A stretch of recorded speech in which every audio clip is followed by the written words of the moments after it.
Hey folks, my name is Axel, and I think I've almost got it here. See, I've got a bunch of games that I've been researching lately, and I'm trying to divide the franchises that I like into two separate categories. See, the games that work in 3D versus the games that don't work in 3D, and for the most part, I think I'm done, but I don't know. Just looking at this pie chart I made, I get the sneaking suspicion that I've missed something. What could be the symbolism?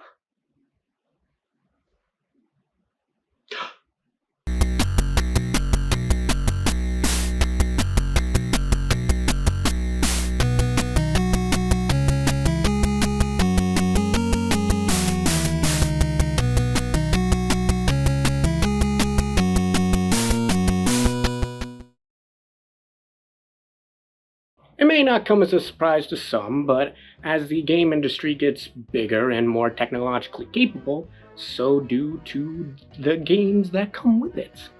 And as a result, some franchises may not have a great time finding the right footing. That's not to say it's a bad franchise, but some developers may have a hard time understanding new technology.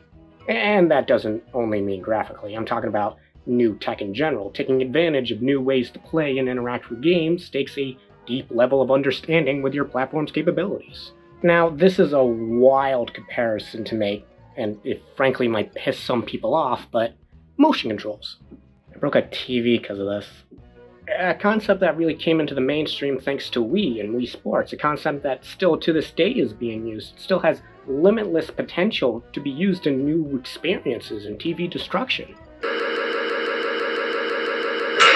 But I mean, at the time, I don't really think everyone understood how to use it appropriately. I mean, how many franchises appeared on Wii that, fully utilized the concept of motion controls and did it well and benefited because of it? No, Skyward Sword doesn't count because I said did it well. Now don't get me wrong, there were some games that did use motion controls really well. I mean, there are a lot of games that are significantly improved due to motion controls, games that wouldn't be as fun without them, like Mario Kart Wii and Punch-Out for Wii and miscellaneous third one. But that's what I'm talking about. New ideas and technology, if understood well and designed accordingly around, can lead to great experiences that can't be made otherwise. And when not understood well, it can lead to chicken shit. Now, a sort of similar thing happened when it came from the jump to arcade to home console. Many popular franchises that we see today sprouted up from their roots at the arcade, but if you got at least half a brain, damn it, I've only got a quarter, you will realize that a true home console experience is wildly different from an arcade cabinet. Arcade games, for as fun and cool as they are just one thing, one screen and one idea. What you see is what you get. It's a simple endurance challenge in most cases. Pure simplicity at its finest. Just pop a quarter in and see how long you can last and compare your high score with your friends. But now you've got a platform capable of giving people a deeper experience. There's more things you can do with it now, more ways to play. This isn't just Mario, this is Super Mario. Do you understand how serious this is? And while it is cool and all, it does bring up a question for all these old-timers on arcade machines. How does the transition go? How do you take one screen, one concept, and give it all these new things that can sometimes clash with the original idea? Things like multiple levels and a definitive end, all while preserving the values of the original idea. Some games made the leap gracefully. The original finds itself with enough potential to work off all the new ideas at play, to the point where the transition is seamless and arguably for the better.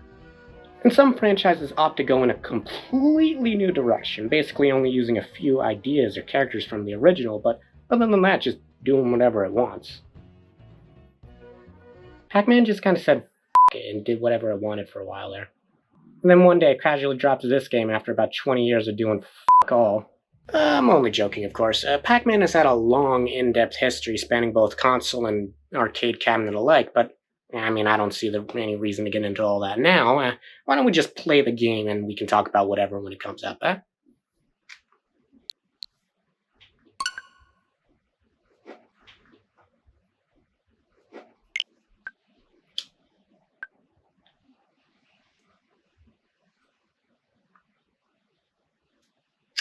You know what? We've got some time to kill.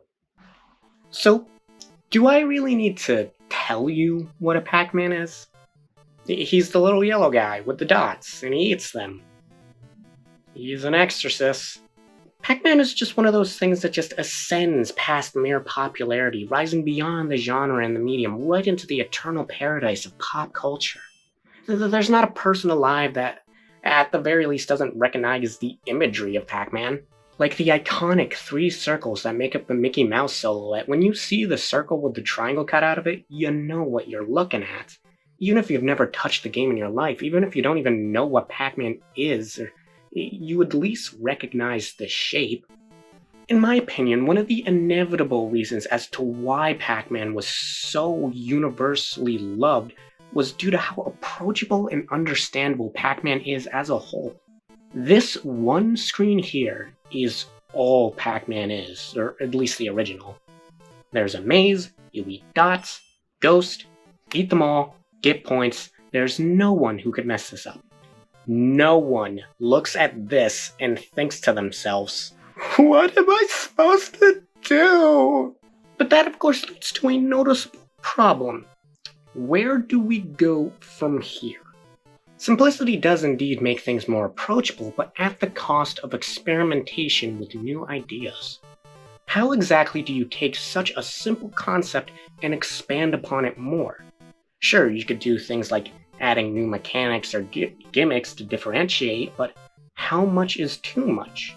Tetris is a really good example, actually. How do you take Tetris and change it just enough to the point where it's different from the last release, but still the same approachable and understandable experience? With every new release of Tetris comes a variety and a cavalcade of modes and side games, sometimes for the worse, sometimes for the better. Like, what the fuck is this? But at the end of the day, Tetris is still Tetris.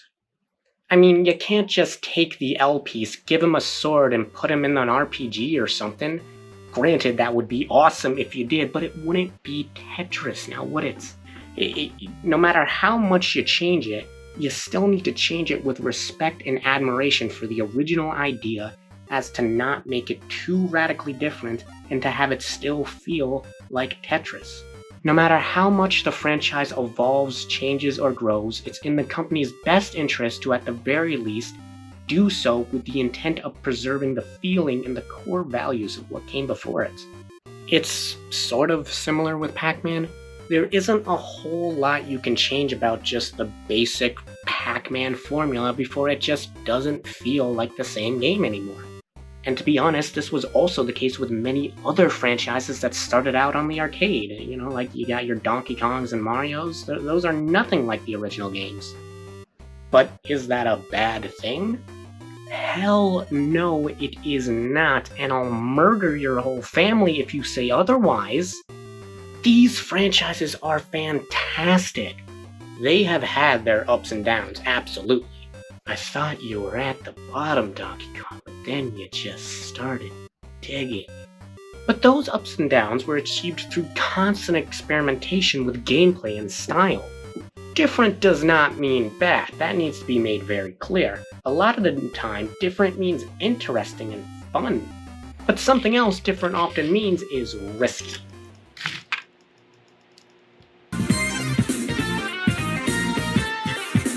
Taking a pre-established concept that has been proven to work well and going in a different direction can oftentimes deter older fans who like the older thing better. Sometimes it's safer or arguably even more responsible to stick with what works.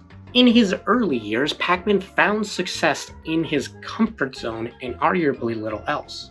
I mean, sure, Mr. and Mrs. Pac-Man combined would go into damn near anything with a mouth, but other than that, anything new to Pac-Man was kept on the arcade and arcade only. Most new releases in the Pac-Man franchise were just new arcade cabinets that had a new variation of Pac-Man. It took until 1993 for Pac-Man to try something entirely new on an entirely new platform. There were a few ports here and there before this, but the first home console release of Pac-Man made specifically for home consoles was 1993's Pac-Attack for Sega Genesis and SNES.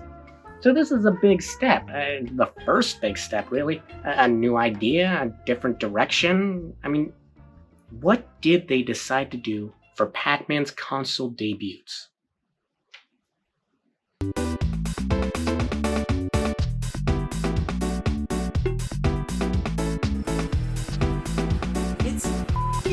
Tetris. Again! Yeah, they just kind of did a Tetris clone. Except some of the blocks have ghosts in them that can't be cleared, and when you get a Pac-Man, you can eat them to get rid of them. I don't know. Other than that, it's just flat out Tetris. Okay, so not a great starting point, but it's not a bad game. It's just not very impressive for Pac-Man's first console outing. But it's fine. Okay, so now what? Well, how about Pac-Man 2? Yeah, that's what they called it. And I'll tell you what about that. If there was one thing I expected out of Pac-Man 2, it was not a point-and-click adventure game. But even so, it was different and it was new. That's a start. Even at the time, it was apparently praised for just that, being innovative and new to a franchise that kinda got samey after a while. The game received mixed reviews at best. Some people loved it, some hated it. I haven't even played it, so I won't comment. If you like this game, well, I'm not sure why, but I'm guessing it's for a good reason. And believe it or not, there was one more game that released the year after called Pac in Time. It's Fury of the Furries. It's Fury of the Furries! Yeah, this is just a reskin of another game. It's called Fury of the Furries, and from what I can glean, yeah, it doesn't look great. At the time, alongside Pac in Time, it was praised for its graphics, its art style, but not much more. This was generally seen as a very safe puzzle platformer, hard to mess up, but arguably not very interesting. I don't actually own this game, and I can't find it online, so I'm just gonna have to take the word of the reviewers. Now, you might be asking yourself why I don't own Fury of the Furries, and rest assured, it's because I'm a fake fan. I don't even like video games. I just buy them for the brownie points. There's not even a monitor on this desk. These consoles aren't plugged in. Yeah, but these feel just like side games, you know? Just spin-offs. They don't feel like part of the main series of games. None of these are an idea that creates a direction that Pac-Man could go in. It's more so just an idea he could do for that one time, and then just never again. To be fair, Pac-Man's lineup before this was similarly just one-off ideas for new games. Let's face it, Pac Attack could have easily been an arcade release. Why it wasn't is beyond me. Fury of the Furries is just a reskin so the game would sell better in America, and Pac-Man 2 was just Really good. These games were some of Pac-Man's first experience in the console world, and none of it really feels like it needed to happen. It doesn't feel like Namco really had a solid idea of what to do with this guy, but still made things out anyway out of obligation because Pac-Man was so profitable. I mean, come on! 2 stolen ideas and whatever the fuck this is? When are we gonna get to the good stuff? But then, as fast as it got here, Pac-Man just kinda took off from consoles for a little while and crawled back into the safe space of the arcade. Pac-Man was actually kinda stagnant in general during this time. I mean, not a lot came out on console or arcade otherwise. They had a VR thing in '96. Waka waka, motherfucker!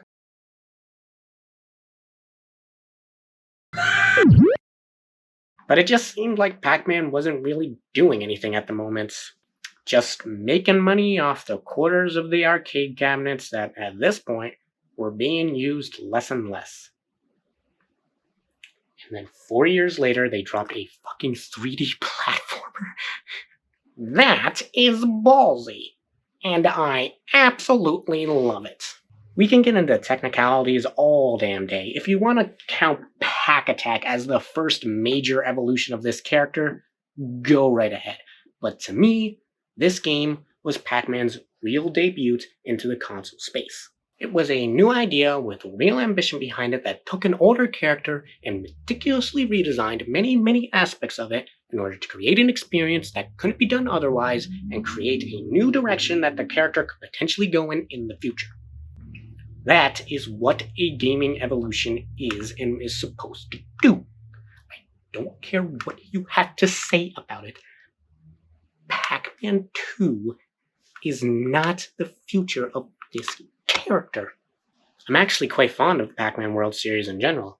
I played the first one a lot at the local rec center. Never finished it though. The second one is actually an all-time favorite of mine. I played the hell out of that game after accidentally deleting my sister's save file. I was either an idiot or a dick, but I don't doubt that it happened. And I do actually intend to take a look at the third game sometime in the future, and possibly even the Ghostly Adventures series, as I hear while they aren't super interesting, they carried a similar style.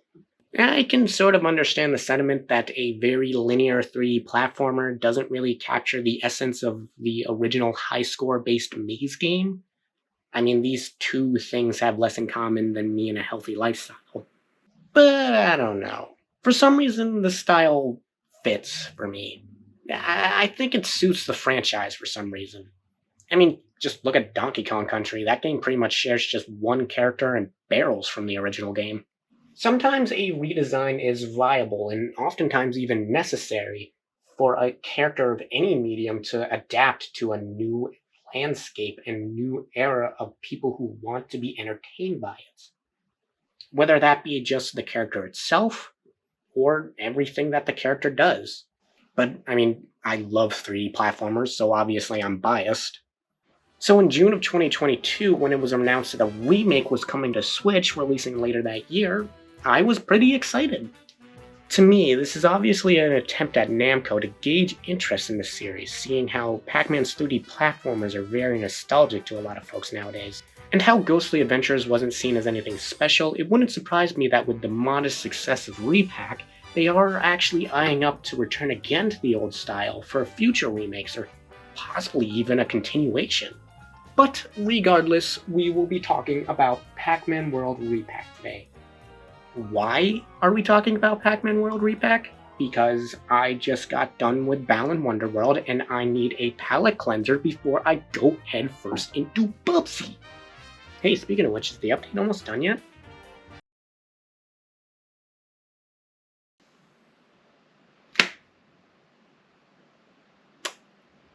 You know what?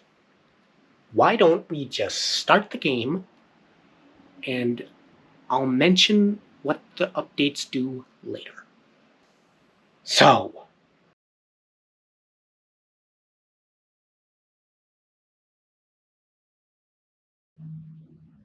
oh, made with Unity, huh? I can already see the mods coming out for this sucker. Pac-Man World starts with a good-looking CGI cutscene to showing off the story of this game. As this is a remastered version that we are playing, this cutscene itself was actually redone from the ground up and it is very commendable. The first one was already really cool, so to see this much care put into it is very nice. And that's kind of a sentiment for the rest of the game. Just seeing all the little details and all the effort that was put in to make this game look as nice as possible for a new generation is very nice to see. They could have easily pulled a Sonic Colors on us and just put it into an AI upscaler, but no. They wanted to make this as best a remake as possible. And I wanted to come out and say that right away. Yes, Re-Pac is an amazing remake of a previous game.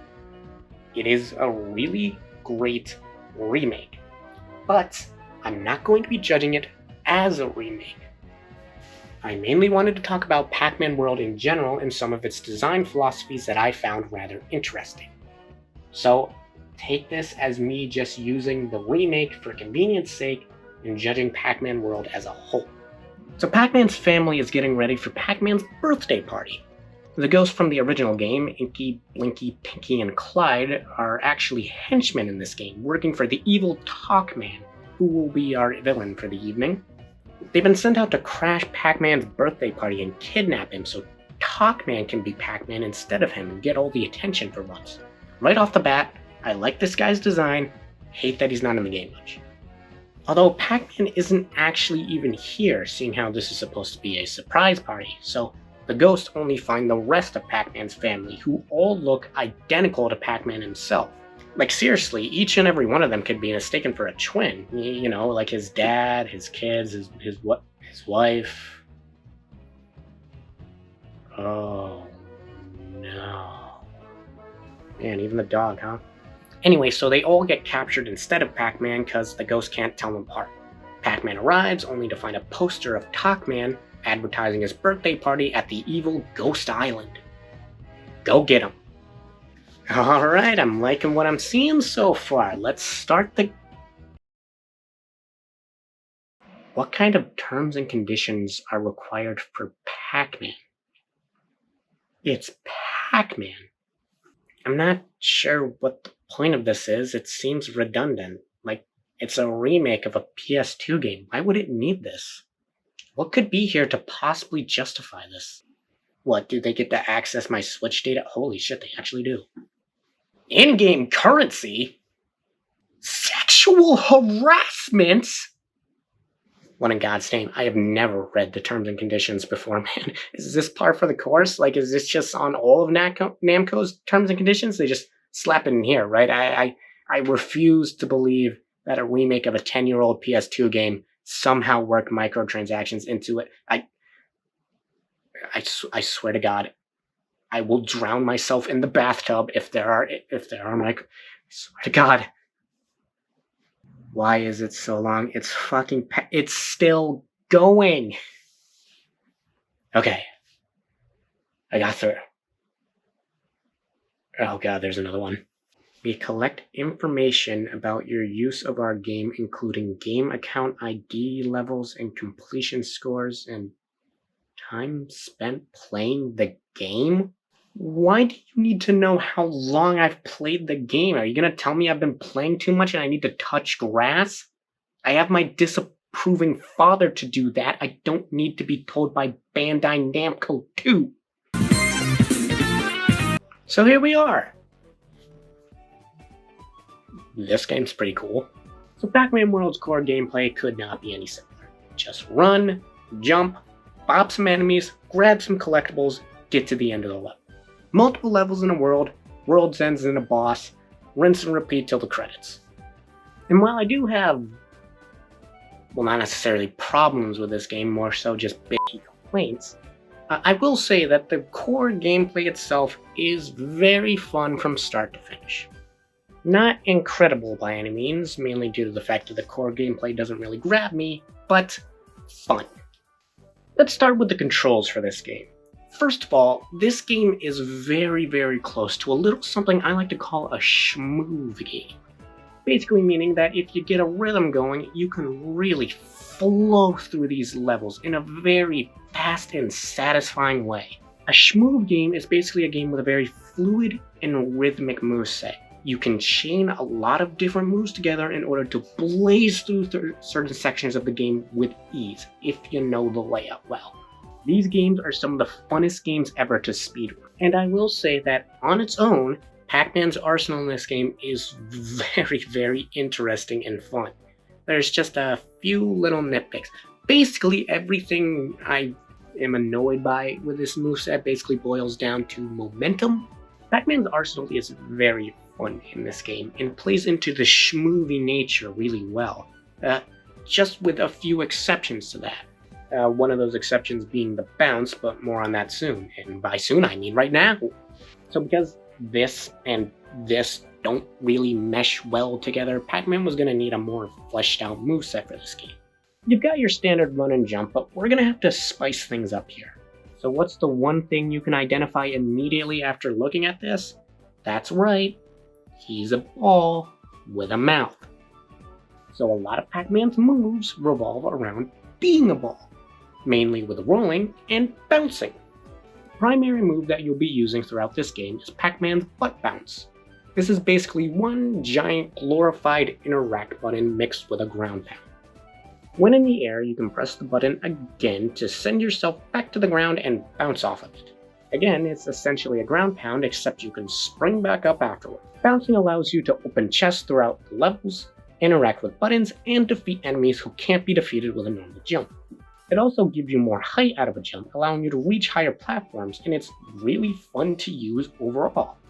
It's a brilliant move. It's so fun and satisfying to just use it to interact with your environment, and just bouncing in general is fun. More often than not, I find myself just straight up bouncing to get around instead of just walking. It's just one of those things that you just love to do all the time. It's just more fun to just move around like this than the standard moveset that the game gives you. I mean, why do you roll all the time in Ocarina of Time? just like you just like mashing the button. It's just a satisfying means of traversal. But I do often see this with a tinge of annoyance. Not necessarily the move itself, just more so a tiny thing about it. You see, like I said, you're able to chain these bounces together. You can bounce again in the air from a previous bounce and then keep pressing the button to essentially dribble yourself. However, the bounce does have a very tiny delay and it is a total momentum killer. Kind of. When you jump and then bounce, your momentum does not carry. It always stops you in the air. Pac-Man spins, goes straight down, and then you can move a little bit to the right or a little bit to the left when going down. That is it.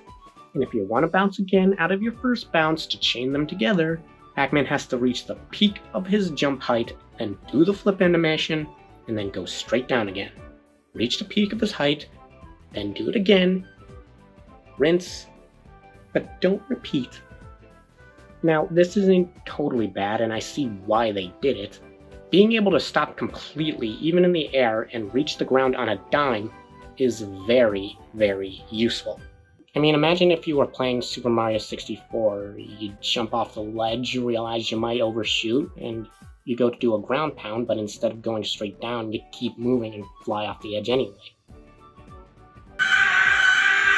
That's what I mean. That's why the ground pound as a move is useful. I do like that aspect of the move, but it's such a satisfying move to pull off. I just want to spam it, fly through these levels, but it's confined to a strict rhythm and a slower speed. It's just not very satisfying. It's just super stuttery. The thing is, though, is that this limitation only applies to the first 3 consecutive bounces. After the third, Pac-Man enters a new state where the move no longer stops you in midair and instead carries your momentum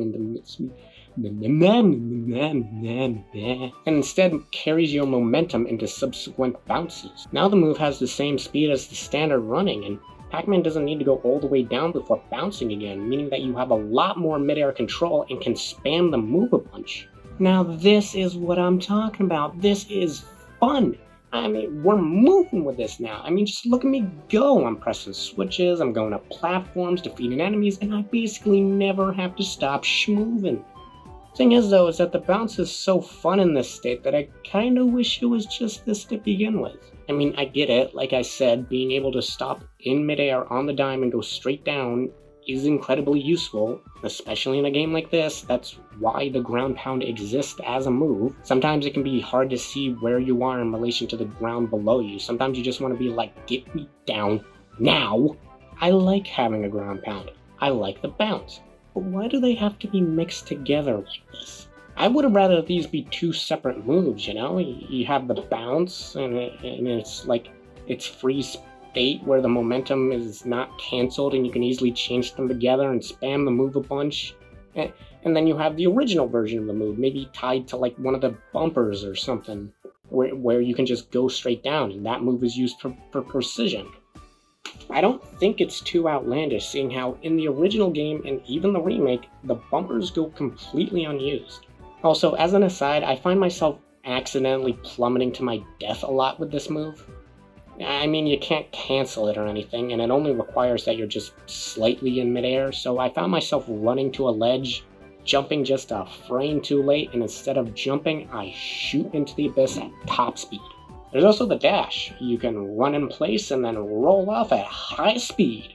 Yeah! This can be used to spin dash into enemies Sonic style. It can send you off a ramp and activate these treadmills to help you cross a gap. It may seem simple, seeing how most of these actions are pretty, like, circumstantial. You know, it's just a track, it's just a ramp, but they get a little creative in ways to use these, sprinkling in obstacles that force you to time your moves or act in like in a split-second decision or something. It's not very fast or anything, and the physics aren't great. You basically lose all your extra speed the moment the move ends, and when you jump, the roll only lasts a second, and you have to stop everything to use it, and it's hard to control. You just kind of have to commit to a trajectory when you use it, but when you do use it, it's good fun. Going off ramps is great, and it's good for attacking. I use this move all the time, even when I don't have to. It's like rolling in a Zelda game. I made that comparison. You don't need to do it, but you're gonna be spamming the roll button the whole time when you're just walking around. New to the remake is also a mid-air flutter. Basically, you can hang in the air for a bit and try and get your bearings. Depth perception in this game can get wonky sometimes, so a move like this is a godsend. My only problem is, and I probably sound like a broken record at this point, but I wish it carried your momentum a little bit more. Yeah, I wasn't kidding when I said my biggest gripe with this moveset was momentum. You slow down a lot when fluttering. I just wish it was a bit more fluid. I really don't use this move unless I'm guaranteed to fall. And speaking of fluid, Pac-Man's water controls are hot ass. I mean, water in video game, this isn't a new thing or anything. We all know it's gonna suck, but it's just a bit too finicky for my liking. Pac-Man swims really fast, like vertically, but like he's kind of slow horizontally. Pressing jump makes you go up, but it jerks you up and then you fall slowly. And jumping at the surface of water can it just flings you upward. I don't know. Overall though, it's a cool moveset. It's a bit finicky at times, and I really think they should have fixed some of the momentum issues during the remake, but I don't know, it's still very interesting and very fun to use. Pretty much the only problem I have with it pretty much just boils down to how the game treats momentum. That's it. I think this moveset is really well designed and it's both fun and iconic. The way you move around in this game may feel standard on a surface level, but it's still unique to Pac-Man World and helps give this game a core identity. But the moveset doesn't mean much without some levels to explore, and Pac-Man World has some really great ones. Now, I and many others agree that 3D platformers fall on a bit of a scale when it comes to its linearity. Should a game be more open-ended, lending itself better to exploration, or should it be simplified, leading itself more towards consistency? On the one end of the spectrum, you got your Mario 64s and your Sunshines and your Hat in Times. These are explorative games.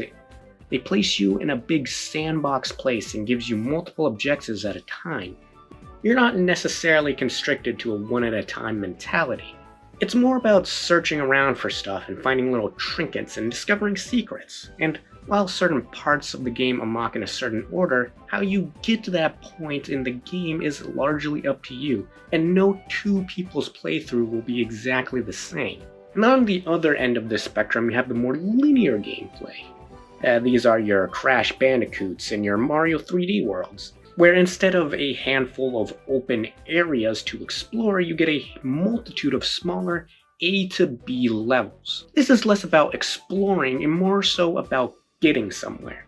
You start at the beginning of the level and you go through what is essentially an obstacle course and get to the end.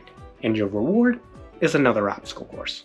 Pac-Man World falls on this side of the spectrum. Like, way on this side.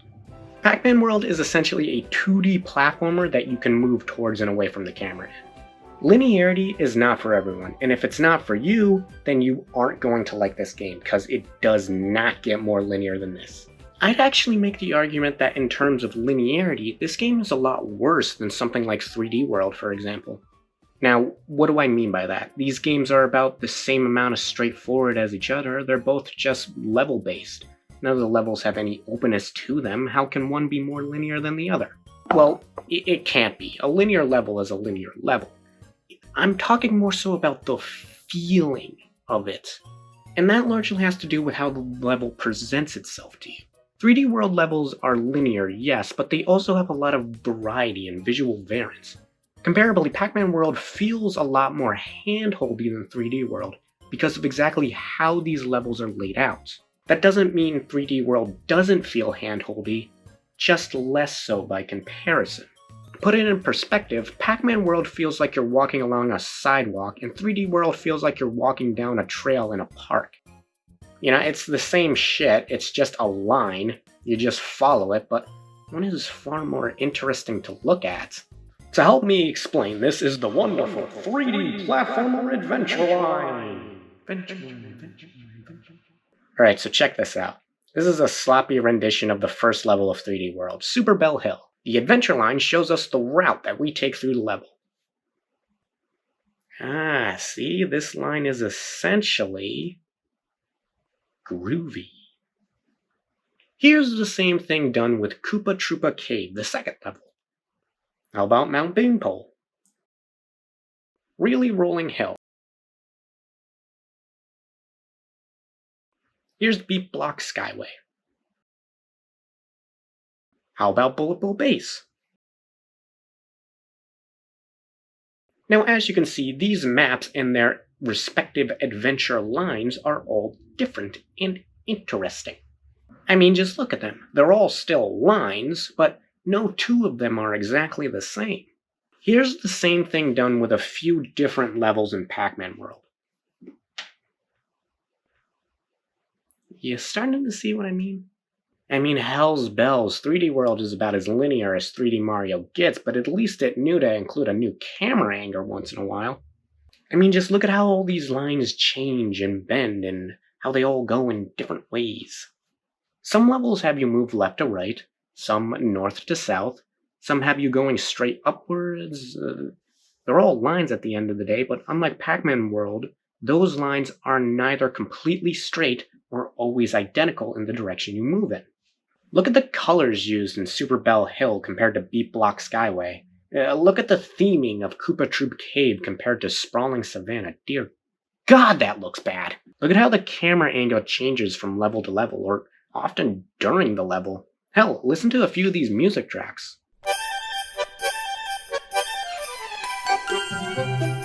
Sounds fun and mystical, right? Perhaps a winter aesthetic? Well, you're right. It's Snowball Park. Alright, well, how about this?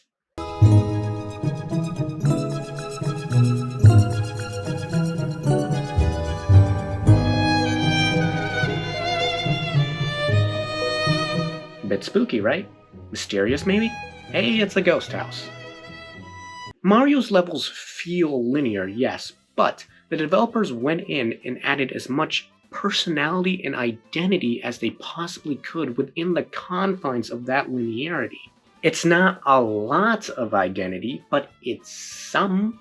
The vast majority of Pac-Man World's levels have a line of movement that is constantly pointing you towards the right. Most of these levels feel like they follow a very strict template of design. All of the levels in World 1 follow this beach-like coast pirate ship aesthetic. I honestly would have a hard time telling you one level from the other.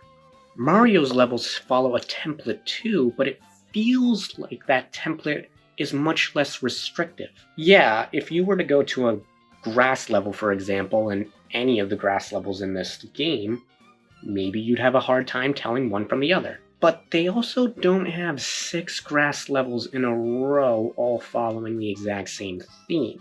No, when you're done with Super Bell Hill, you go down into a cave, then back to a grass level, but it's slightly different in the way you traverse it. You have to go upwards. Then you have a choice of going to a waterfall level, or you could go to a circus-themed level.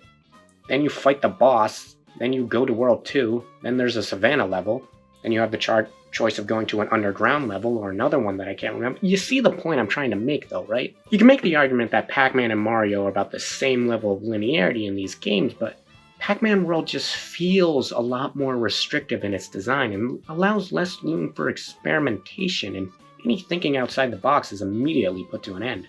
3D World follows a template too, but said template feels much less restrictive than Pac-Man's. It feels like the Mario team wanted every level to be noticeably different in some way, shape, or form, even if they shared a theme. Pac-Man, not so much. I'm just gonna say it, this game is a 3D platformer purely based on a technicality. Like how a frozen bottle of water isn't technically a liquid, so you should be allowed to take it on a plane, or how a hot dog is technically a taco based on the rules of bread to meat alignment. Like, yeah, I guess, but are you really gonna call a hot dog a taco? No, 'cause it's a goddamn hot dog, and this is a goddamn side-scroller. It just so happens that in this side-scroller, you can move up and down in addition to left and right. However, does that mean it's bad? I mean, I like hot dogs. It doesn't really matter what it is, it's still a hot dog. Sweet. Succulent. I mean, yeah, this game is really linear, but does that matter? Well, it only matters if that's a turnoff for you. It's like I said, if linearity isn't your thing, then yeah, this game is the worst there is, but I mean, if you do, well, then you're in luck, because Pac-Man World has some really solid levels overall. For you see, this kind of design is actually much easier to do. Why am I like this? When you have a wide open area like 64 or Sunshine or Odyssey, the designers have to consider how the player interacts with the place they're making. Hey, no fucking shit. Wide open areas like this and how you interact with it is different from a normal obstacle course style level. Obstacles, enemies, and basically everything you interact with has to be designed with the idea that the player could approach it from any which way through a variety of fashions. I mean, take Bob-omb Battlefield for example. The first star you see and are likely to try and get is the last star on the list. You can't make a wide open area like this and expect players to want to do things in a certain order. No, they're going to want to explore and do whatever they want, so the levels had to be made in a way that supports that line of thinking, and that is extremely hard to do. Now with a side-scroller, all you have to worry about is what the player sees directly in front of them, which is much easier to account for and therefore much easier to design around. Pac-Man World's levels may be very simple, but that also means that they are very simple to make, and that allows Pac-Man World to have a very rock-solid consistency. In terms of the standard levels, sure, none of them are super memorable or stand out against the rest, but none of them are bad either or even unfun.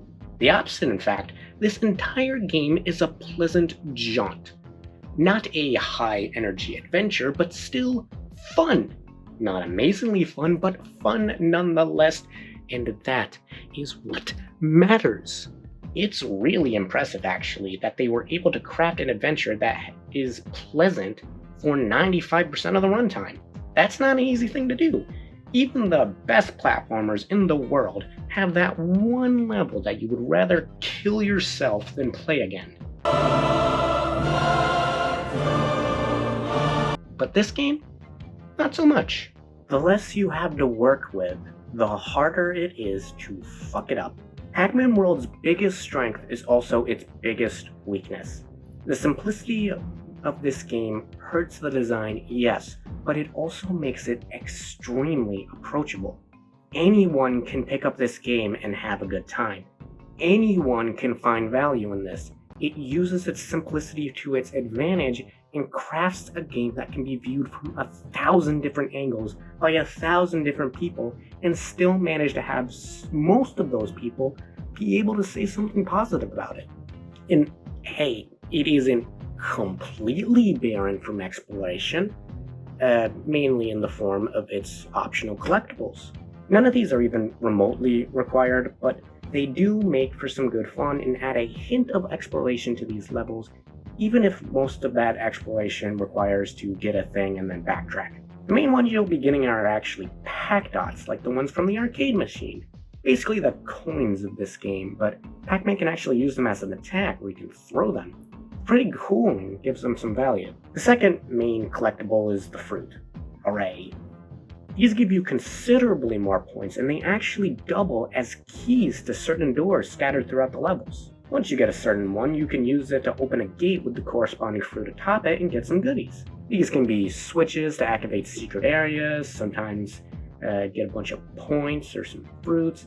Other collectibles. This is that hint of exploration I was talking about. A good amount of these doors are going to have things that you'll want behind them. So going out of your way to find these fruit and then backtracking to the door, you know, it's not required or anything, but it's a good way to encourage exploration, and you'll end up spending more time in these levels. Like looking for different paths or secret switches or something to help you get to a certain path where you can get a fruit that you need. None of it is required. It honestly only equates to a high score, but it's still fun to do, and at the end of the day, what are you doing with a game other than to have fun? You think you're trying to prove a point by playing Pac-Man World? But the last major collectible is where this concept really shines. See, as I said before, your goal is to rescue your family in this game. But they're not just at the end of the game waiting for you, they're actually treated as collectibles themselves. There is one trapped in one level of each of the 6 worlds.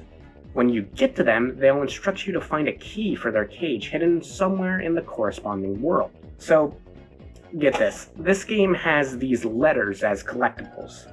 There are 6 of them in every single level. They spell out Pac-Man. Some of the times they're in gates, sometimes enemies have them, sometimes they're just out in the open and you just gotta find a way to get to them. Most of them are actually really well hidden and require some patience and thoughtfulness to get. Originally, I thought, these are obviously the main collectibles. Maybe like getting all of them in a certain world gets you the key to help your family member. But no, that's not it. And I played through almost the entire first world before I realized it was wrong. See, the key to the cage is actually just randomly hidden in one of the levels somewhere. From what I can glean from my extensive research, the key is almost always in the 2nd level of a world, excluding World 5 where it's in the 3rd. The first time I saw this, I was already, next to the exit of the 3rd level of the first world where this little dig dug guy is, and I kind of just, I just kind of left him to die there and completed the level. I told him I'll be back for him, but I don't want to play the 2nd level again, so I just kind of moseyed aside. He'll be fine. Come on, he'll be totally fine. He's in a cage with no food or water, surrounded by enemies next to a cliff. I'll just come back later. These keys are usually hidden in special fruit doors that require a special fruit only found in that level. And these fruits are usually a bit harder to get than the others. And even then, the corresponding doors that the fruits go to are a bit on the harder side to find. But all you gotta do is find them and get the keys and your family members are free. What's that? You're wondering what the letters do if not helping your family members? Well, you get a bonus stage at the end of the level. Originally, I wasn't sure what the point of this was. I just seemed like you get more points in the end. It wasn't really interesting, and I wasn't really interested in points, so I just kind of skipped it for a while. But as it turns out, getting 765 points overall throughout your save file unlocks a magic key that unlocks any cage or gate in the game, which is actually really useful at the end of a 100% playthrough. It's also a deep cut reference to the original arcade machine because 765 was the maximum. I don't know. I know it's a reference, but I never looked into it. It has something to do with the points. So let's save our family here. We got Professor Pac, we got Pac Baby, we got Pac-Man Jr., who is a reference to an arcade game, we got Chomp Chomp, and we got who the fuck is that? Well, it seems Pac-Man just couldn't resist some fresh Pac-Hussy because in between this game and the remake, he apparently cheated on his wife. If you don't know what I'm talking about, this is Pac-Man's wife, and this is Miss Pac-Man, who is Pac-Man's wife.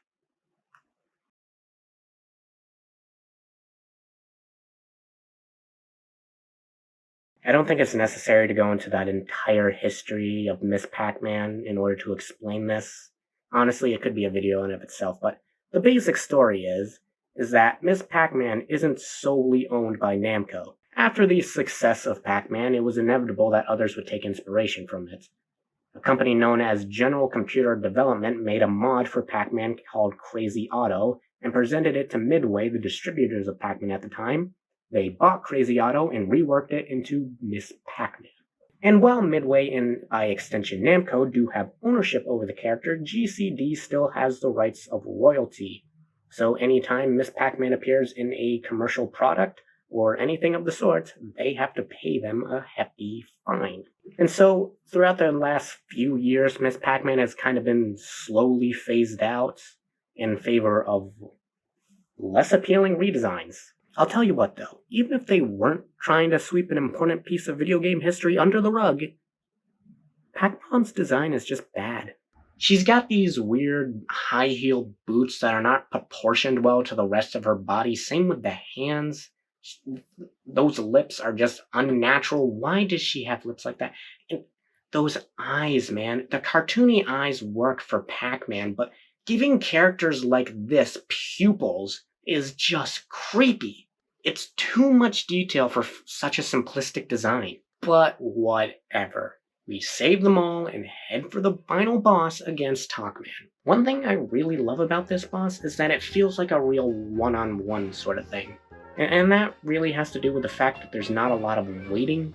I really like all the bosses here. They're all silly and fun, but most of them feel like you're outlasting something instead of fighting them. And that's not a bad thing or anything, I'm just saying it because Pac-Man by comparison is really different. Bosses in this game are, for the most part, a classic dodge and do and wait until this thing exposes its wing point for you to attack. You know, like waiting for your shot to line up and firing something into the background, or turning gears to open something and waiting for a specific power-up so that you can hit them and deal some damage. Well, there's none of that in the final boss, or for the most part anyway. Pac-Man by comparison doesn't really have many times of invulnerability or times that you can't hit him. You can just run up and wail on him. The only thing that's stopping you is your ability to dodge and take less damage than you're dealing to him. The second phase of this is a little bit different. It goes back to that classic design of waiting for a weak point, but still keeps with this sort of wailing thing. You have to wait for a metal power-up in order for you to hit him, but you can still get multiple hits in if you're lucky. And in the final phase, you hit his legs until he falls over on his butt, and then you climb up him and wail on his head.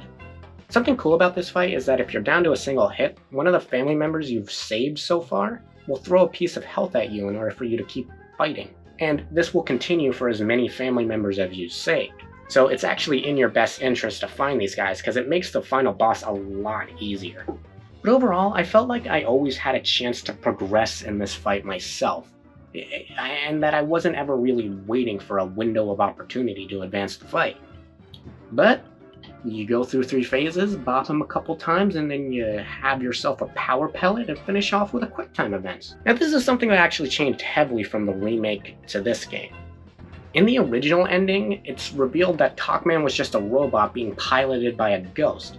And the ghost then comes out of the robot and he cries a bunch saying how it's not fair that Pac-Man gets all the fame and recognition and how he's had to work all his life and that he just wanted to be loved by someone. And then Pac-Man just eats a power pellet and eats him. And then the game ends. And while this does still exist in the game offers an alternative to this. See, in the remake, saving all your family members unlocks a sort of true ending, if you will, where instead of eating the ghost, Pac-Man makes peace with them, and they become friends. It's definitely a better and more satisfying conclusion to the game, and I'm happy that it was added to the remake. Pac-Man heads home, enjoys his party, roll credits. And that was Pac-Man World Re-Pac, and overall, pretty solid. It's nothing that's gonna blow you away or anything, but if you're looking for a fun, simple, consistent, and honestly kind of quick 3D platformer, this game's the way to go, honestly. Again, it's the approachability that really makes this game something special for me. It's honestly really commendable that they were able to make something that can be played and had fun by pretty much anyone. And at the end of the day, wasn't that what Pac-Man was so good at to begin with? The pure, simplistic nature that made the game so approachable? Isn't the nature of this character its ability to be immediately understood right away? That you can just look at what's in front of you and understand it fully without much thought. You don't need someone to explain what's going on, you don't even have to think about it much, you can just go and play and have a good time. I mean, when you put it like that, this character wasn't changed that much after all. It has its problems just like any other game, you know, like fixed camera angle, the level design can be sometimes really samey, the momentum is a real buzzkiller, but you know what? It kept my attention, and I think it'll keep yours. It may be easy to look at these two things and see two completely different things with no similarities between them, but I posit personally to say that this game and the original Pac-Man share a lot more of the DNA than you might be inclined to believe. And like I said, if we support stuff like this, maybe we'll get a remake of Pac-Man World 2, which was an amazing game, or hell, maybe a full-blown return to the formula. It's always nice to see something like this make a comeback, you know. But before we go, I did promise to go through the update history. Well, it's not much. See, version 1.0.1 came out a little while after the game did, maybe some stability help, as well as some new modes to help with performance. One of these modes prioritizes resolution, the other frame rates. In general, I've heard that performance mode is a lot better. It drops the resolution a bit, but it shoots the game up to 60 FPS, which is really helpful with platforming. The frame decrease isn't really worth the crisper visuals, as I've heard. This version also added support for the Jukebox DLC. And the second update, again, just some minor improvements, as well as adding the original credits to the game. Okay, so let me get this straight. They made a remake of a game, and they didn't credit the original artists who made it. And it took them 3 months to put the change in the credits. 0 out of 10. F this game.